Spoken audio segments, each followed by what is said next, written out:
Hello ভাই বাজার, কেমন আছেন সবাই? আজকে যাচ্ছি কাউখালী শ্রীগুরু আশ্রমে, অনুষ্ঠান আছে, অনুষ্ঠান দেখতে। তো এই ঘোড়াটায় যাচ্ছি, ঘোড়া দৌড়াবে। তো চলেন যাওয়া যাক।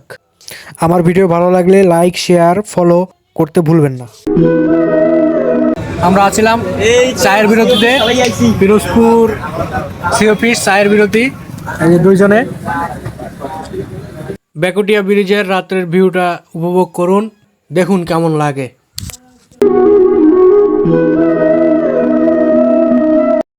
যাওয়ার পথে আবার বিরতি বাবা পিঠার। এই যে ওস্তাদে বাবা পিঠা খাচ্ছে, একজন বাবা পিঠা খাচ্ছে, আমরা সবাই বাবা পিঠা খাচ্ছি।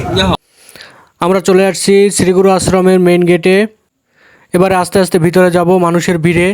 আমরা আসছিলাম অনুষ্ঠানের দ্বিতীয় দিনে, তো প্রচুর ভিড় হয়েছে দ্বিতীয় দিন। আমরা এখন বর্তমানে দ্বিতীয় নম্বর গেটে। তো দ্বিতীয় নাম্বার গেটে প্রচুর ভিড় দেখতেছেন, প্রচুর ভিড়। এবারে একদম মন্দিরের ভিতরের গেট, মন্দিরের ভিতরে এবার ঢুকবো। দেখেন কি সুন্দর ডেকোরেশন করছে মন্দিরের ভিতরে।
এবারে চলে আসলাম মেলার ভিতরে। দেখতে পাচ্ছেন একটা নৌকা। এই নৌকায় যে মানুষ কিভাবে ওঠে, মাথায় বসলে তো পরাণই উড়ে যায়, আর এরা কিভাবে ওঠে আমি জানি না। আর এই একটা ভাই দেখতেছি বক্সিং খেলতেছে। তো ভাই 3বার চেষ্টা করছে, 3বার চেষ্টা করার পরে 999 উঠাইতে পারছে, সে সফল হয়েছে। ভাই মূলত বাজি ধরছিল তার ফ্রেন্ডের সাথে 1000 টাকার। তো ধন্যবাদ ফুল ভিডিওটা দেখার জন্য। ভালো থাকবেন, সুস্থ থাকবেন, নিজের প্রতি খেয়াল রাখবেন।